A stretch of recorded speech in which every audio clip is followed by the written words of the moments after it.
that space, living on a daily basis like that man was since 2016, can't see us, have no idea we're there. But for some reason, when they have this itching of, I don't know, maybe a little bit of racism, and they feel that they need to check us. Oh, we need to see your freedom papers. Oh, we need to see proof that you belong here. It's this way of saying that you don't belong here. And by creating an environment in which we don't feel comfortable. And I'm really glad that that man stood up to her. And the thing is, he was so incredibly polite about it, where I am just tired. Leave me alone. Go on about your business. And I do hope people get called out for this, that they are recorded and that they do face actual consequences, because this behavior is disgusting. Yeah, extremely so.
Southbound, just past 73, there's a hit and run accident. I'm behind the driver that's running.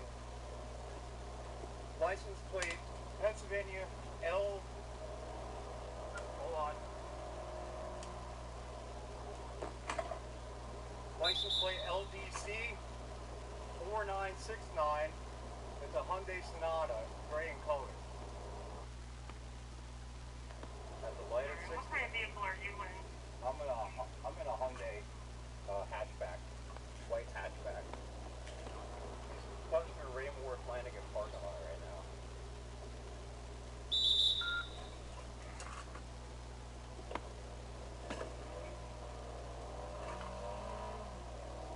Alright, now he's going back up Snyder.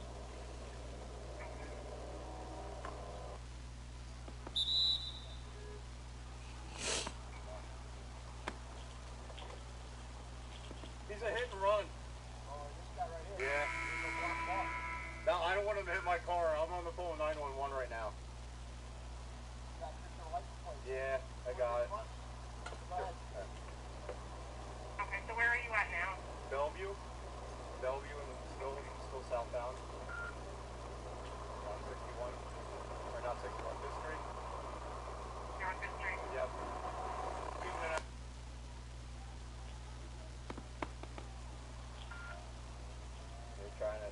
Yep. Trying to get out, and this person's trying to get out, and the other person's not letting them.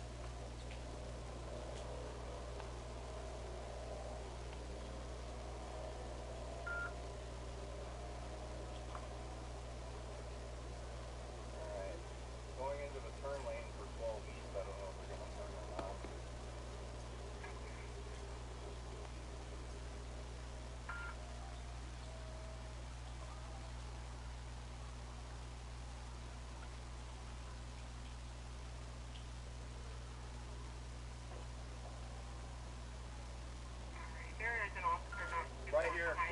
Right here. Listen, I got him. The officer just pulled up.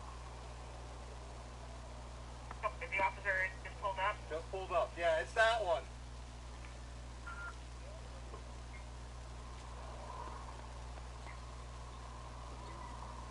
Yep, the officers All are right, still up, Matthew. man. All right, thank you so much. You drive safely and take care, okay? You're welcome. Thank you. All right, bye-bye. Bye-bye.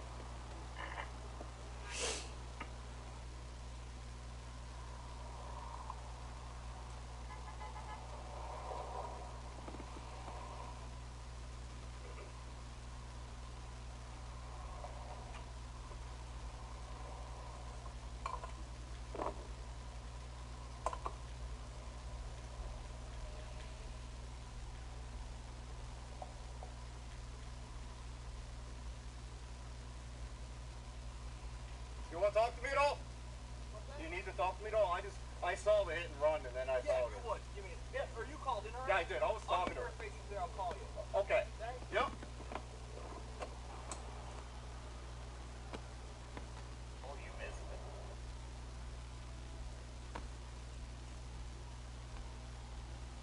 I'm not sure this is the second most interesting story today, and we've got some really good ones today. But the Westbrook Laker situation was written about in The Athletic today. And the Lakers have a lot of options on this, and I'm not sure. More options would be better if I thought the Lakers were brilliantly run. I think anytime a really well-run business has options, I feel good about it. Sometimes when I don't trust a business, options just confuses them and they make the wrong choices. So I don't know if the Lakers are going to make the right choice here. I'd feel much better if the Warriors had a Westbrook dilemma and several options. The Lakers do have several options. Reportedly here, according to The Athletic, though, they're not going to give up #1 picks. And so they may have to just stomach Westbrook. So here's my basic Westbrook take. It's not going to work. Stop trying to convince yourself. He lacks self-awareness. He's incredibly stubborn and rigid. It's not going to work. He can't play off ball. So just shelf that one. If you think it's going to work, you don't get basketball, talk less, listen more about basketball, because it's not going to work. It can be better than it was this year. It's not going to work. It didn't work in Houston. It didn't work in D.C. much. It doesn't work here. It didn't work at Oklahoma City with Durant. It really didn't at the end. So it's not going to work. Let's get past that. So the Lakers are not going to lose their season ticket base if they're bad again. They've been bad many times in the last 9 years, like really, really bad. And every time I go to a Laker game, it's sold out. So they're not going to lose their fan base. They have a lot of equity. It's a huge brand. People love NBA in this town, and the Lakers are always going to be okay. This is not the Rams where they're building a fan base. It's not the Chargers in LA where they're building a fan base. Or it's not even the Clippers that were so bad for so long and so poorly owned that they still don't have a ton of equity in the market. The Lakers are the Dodgers. Like, they're well run. They know what they're usually doing. Even when they have lulls, the fans don't go anywhere. So you don't have to worry about that. And that is something. That is something. It's sold out. The revenue's good. We also know the Lakers are not a championship team. Stop listening to that. They're old. It's a bad roster with several iffy contracts, including Westbrook's. So my takeaway is not every problem in life is solvable quickly. This is not a problem that may be solvable quickly. What I would do is buy Westbrook out, not play him, and stink for another year. Because you're not a championship team. And nobody's going anywhere. And the other thing is, you really have more power and leverage with LeBron than you think. Because I hear a lot about this. Well, how will it land with LeBron? I don't know. He'll be in his 20th year. He's playing 55 games. Remember this about LeBron. He loves LA. This city has been unbelievable for his brand. He's doubled his net worth. Okay? He wouldn't be able to sell his house in Akron now. He couldn't sell that thing. There's no buyers. It's like $40 million. $40 million in Beverly Hills where LeBron leaves? That's a discount. He loves LA. He loves the branding, the money, the movies, the attention. He's not going anywhere. Other things, in his 20th year, other thing, he's only playing 55 games. And we know how the Lakers could get great, and the answer isn't LeBron. It's not. He's playing 55 games. Anthony Davis is not the answer to be great. The answer to be great is get rid of all these contracts, clear the books, because Los Angeles just stole Oklahoma's football team, and Bobby Wagner, and Matt Stafford, and AD a couple years ago. And LeBron chose Los Angeles. He didn't choose it because it was the best organization. Lakers haven't been brilliantly run for 7 or 8 years before he got here. He didn't choose it because they had the best roster, best championship of winning. He chose it because of the city, and because of the business, and because of the branding opportunity. That's why Matt Stafford chose here, and Paul George, and Kawhi Leonard, and AD, and and Lincoln Riley and Bobby Wagner. Despite what conservative news outlets will tell you, people like living here. Stars like living here more than any city in America. It's New York with better entertainment, better beach, and better weather. Both have lousy taxes. So this idea, you're paralyzed by this. What will LeBron think? Who cares? Got 1 year left, 20th year, playing 55 games. The answer to the championship could be LeBron, but it's not definitively LeBron. The answer definitively would be the Westbrook contract's done. LeBron, after a year, decides, I'm done with it. And then you just say, anybody want to move to Los Angeles? Because that keeps working for everybody here. Freddie Freeman played with a great organization in Atlanta. They win a World Series. He's like, no, I'll pay more taxes. I want to go to the Dodgers. That's the answer to win here. That's it.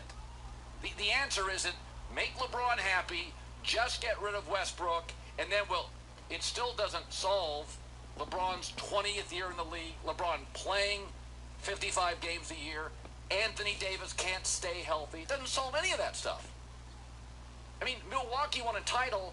They have Giannis in his prime. Chris Middleton got hurt. Can't make the Eastern Conference Finals. Come on, man. Like, so the answer is clear the books if you want to be a championship team. And these are the Yankees. This is Alabama football. This is Duke basketball. The standard is titles, not making the playoffs. So if you're looking for the solution and the answer here, clearing the books is how you win it and be wide open and have the stars line up. Who wants to play in Los Angeles? Folks, Kawhi and Paul George chose the Clippers. The Clippers. They had no history. But then I keep reading this. Oh, boy, what will LeBron think? I don't know. He'll think, you know what? It's 74 degrees in Los Angeles, and it's, in the middle of the NBA season, it's February. That's probably what he'll think. It's like, I have a view of downtown Los Angeles. It's 74 degrees. That's what he'll think in February. Or he'll look at his net worth, on whatever account he has, and he goes, oh, I'm worth $1.1 billion. I was worth $450 million when I got here. Or he'll look at his 75,000 square foot house and his beautiful family and go, I got 3 basketball courts on the property. That's what he'll think. LeBron's in the mogul stage. He's not defined now by winning another championship. He's one of the 3 best basketball players, non-center ever. Michael Magic LeBron. Some think he's the best player ever. Good argument. I'm not going to make it. You can make it. I'm not offended by it. Certainly plausible. But what LeBron will think is, man, this is a pretty good place to play professional sports. Because that's what Matt Stafford thinks. That's what Kawhi thinks and Paul George thinks and AD thinks. And I know all these conservative media outlets are telling you nobody wants to live here. Well, maybe people, that do normal jobs don't or something. But the people that make a lot of money, they just keep moving here, and these athletes love it here, and they get marketing deals here, and shoe deals here, and movies here, and podcasts here, and production companies here. And when you ask, well, what do they think about it, they think, it's 74 degrees in winter. So like the Lakers, despite all their nonsense, have leverage. It's the city they play in. It's leverage.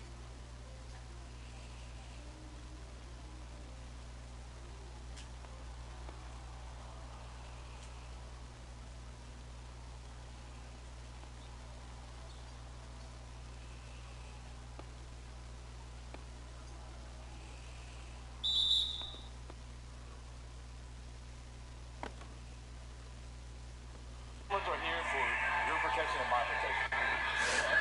That's just so you can't say I hit you and I can't say you hit me. You know what I'm saying? So you want to go over here where under you don't have to worry about getting rained on, bro. What are you doing, bro? What are you doing? You're buying the phone, please. You know we have a whole conversation.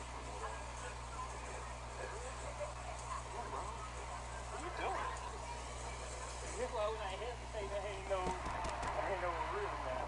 You what? There ain't no real now. Like something was telling me in my mind it was fake. Yeah, thought it was fake. Why you here, bro? I stay here. No, I mean like why are you at this Walmart right now? Hey, what the fuck you eating, bro? Frosted Flakes. No, the fuck they ain't. Yeah, they is. No, the fuck they not. Look at the box, Shaq.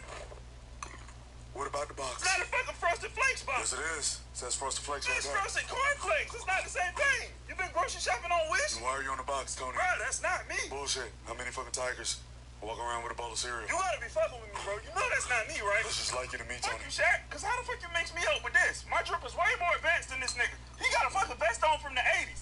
He look like a retrosexual pro wrestler who does porn part-time. You know what, Tony? You made a point. I just noticed that. Yeah, now drop that spoon and get you some real niggas. Oh, no, Tony. I'm gonna stick with these for now on. I just realized that this tiger's wearing clothes and you butt-ass naked with a scarf on, with your dick out, making cereal. So I just feel safer using this tiger cereal because, you know, his dick ain't out. I will give you that. These ain't great, like the original brand, but they all right. Man, y'all niggas keep playing with me. Shaq, you do understand I'm a fucking tiger, right? No shit. Next time I see you, I'm eating you on sight. Tony, you're not big enough to eat me. What? You'll need Carol Baskins to chop me up or You something. still in Florida? Huh? Frosted Corn Flakes. They alright. What's great, T? You tell me what's great, nigga. What the fuck going on? Oh, hold up. What's I wrong? don't know, bro.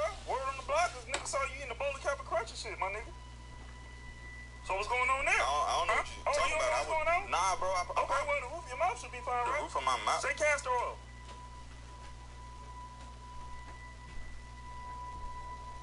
Why I gotta say Cause it that? got a hard C in it, nigga, you can't say. Cause you fucked up your mouth eating Cap'n Crunch. Tony, I'm sorry, man. Hey, look, I was just switching it up one time.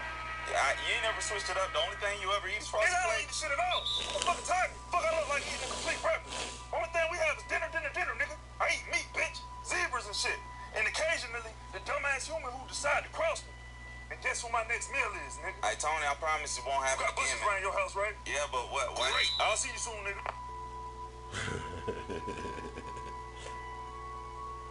Frosted Flakes are the frosted sweet part of this complete breakfast. Hey, graphic always had a badass tiger hose. What the fuck you eating? Huh? What about to hop across this table and maul your ass? What the fuck is you eating? What is this? I want a big-ass bowl of Frosted Flakes. No, what the fuck is this other box, Shaq? Well, that's my new cereal, Tony. Young balls. It tastes bad by itself, but when you mix it in with other cereal, it still tastes bad. So why the fuck are you eating it? I don't know. And you trying to mix that bullshit with my cereal? My cereal is a brand name, Frosted Flakes. I stand by that. I stand behind that. And the people know that. And even if they don't know me, as much as they know the chairman of General Mills. Stop fucking hating, bro. I need this job. Hey, what the Now, fuck? when a nigga come up in the game, for real, before you start hating, I'm just trying to be part of a complete purpose like you, big Oh, bro. let me stop you right there, because I am not Yes, your you big is. bro. You my big bro. No. You my big brother, No, the bro. fuck I ain't. Yes, the fuck you is. Tell You bitch nobody ass that shit nigga. You my ever again. inspiration. Shit you got You do, going on. bro. I look up to you. I'm looking up to you right now. Look down. Now, why would I do that if I'm in the middle of looking up? You look like you got pink eye. Because I do. That shit's gross. It's not gross. I got it on purpose. Why in the fuck? It's to bring awareness to pink eye. So you got pink eye on purpose to bring awareness? Yes. How the fuck I'm supposed to bring awareness to it if I don't got it to tell them to be aware of it? It's the dumbest shit I ever It's heard. not dumb. It's very responsible of us. When kids eat cereal, they like to rub their eyes in the morning because they just waking up. So when they eat the cereal, you don't want them to get boo-boo and glass in their eyes from the Why cereal. would they have boo-boo and glass on their hands from eating cereal? Big bro, you sound stupid as fuck, bro. How else you make cereal? Not with shit and glass. This what you all heads think y'all know everything, bro. So you telling me you don't make your cereal with boo-boo and glass? So dumb None ass. of that should be.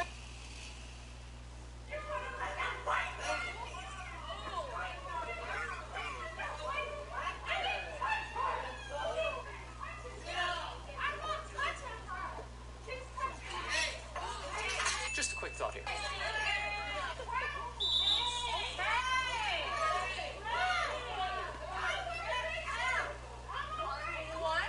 When your parents, grandparents, aunts, uncles, etc. say people just don't want to work these days,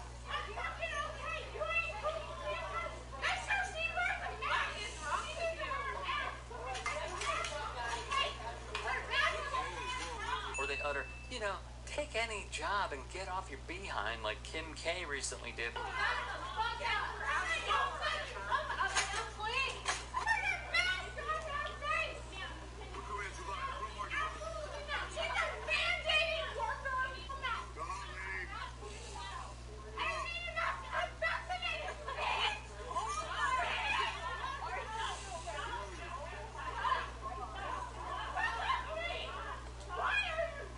It's because because there was a learning lesson from the pandemic. Frontline workers, specifically for this video pertaining to workers in restaurants, they just don't want to deal with this sort of crap anymore. The Guardian reported the following. A sign on a door of a restaurant read, "We are short-staffed. Please be patient with the staff that did show up. No one wants to work anymore." What this does is undermine so much.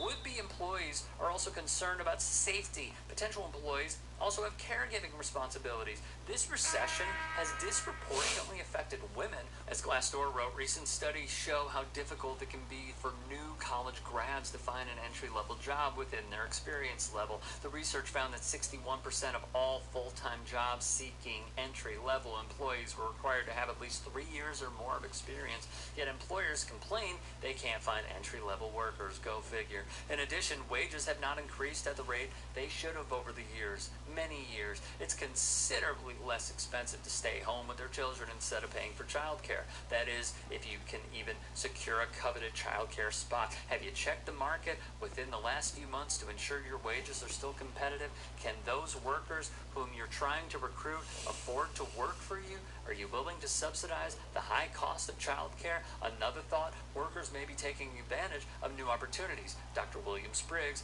an econ professor at Howard and the chief economist at the AFL-CIO, previously told Business Insider that workers who are employed are finding ways to get jobs in the sectors that are expanding and hiring. Those sectors might offer higher wages or at least more consistency than their prior roles. It's what one insider contributor called the Great Reshuffle. An unprecedented labor market, coupled with a rethinking of what workers want out of both work and life, has led many to exit their positions or to seek out new ones. The market out there for workers is competitive, and many are finding higher salaries or better positions as they depart their old ones. I'm not hearing another word of the game. Then be fair. No, wait a second. Did you just hear me? Yeah, I heard you. Okay, do you want to have a game here? Quiet down. Sports parents, let's talk about it. Baseball game. Hey, stay professional for the kids and just do your job. Come on. That's it. Come on. Are you mad because the kids are taller than you? They ruin games their kids play in by going after umpires, refs, fellow parents, and coaches like one did here. Sorry. Ridiculous.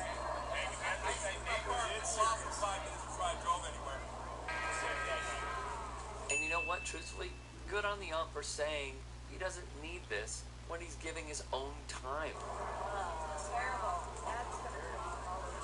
Terrible.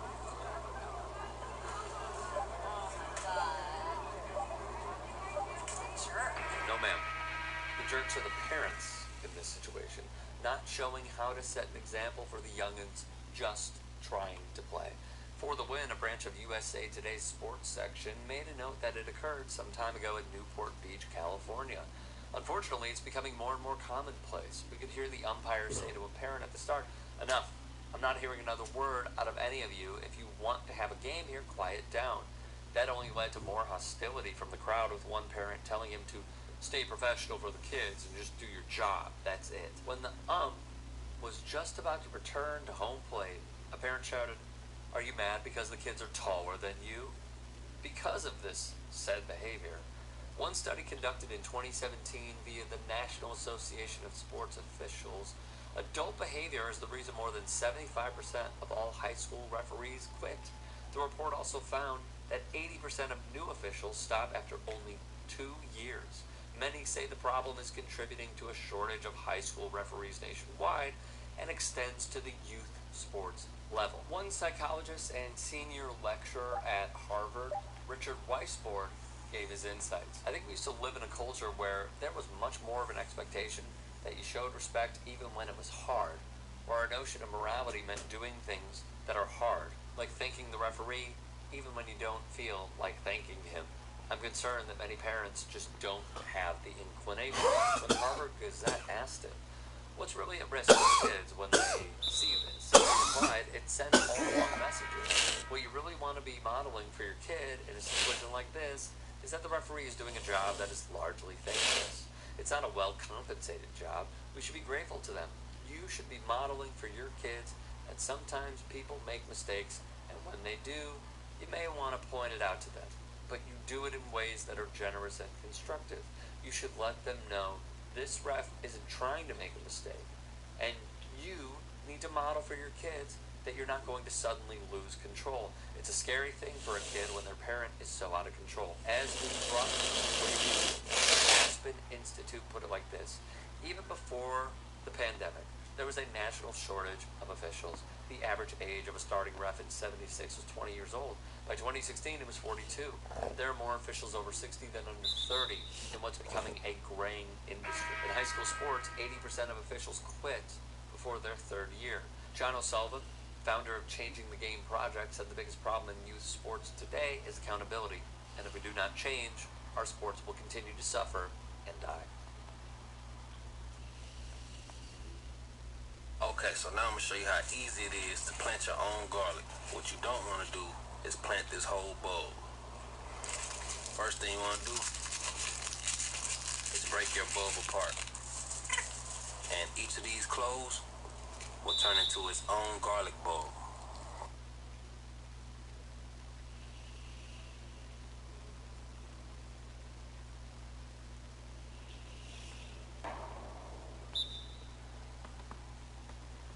Puff Daddy baby mama Sarah Chapman.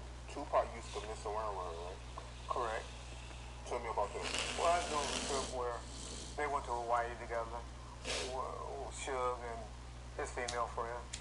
And Pac and Sarah went to Hawaii. They stayed at the Four Seasons. And it was just those four. They went out there and kicked it and hung out together. And I think Sarah was also messing with Gary Payton, the basketball player, one time.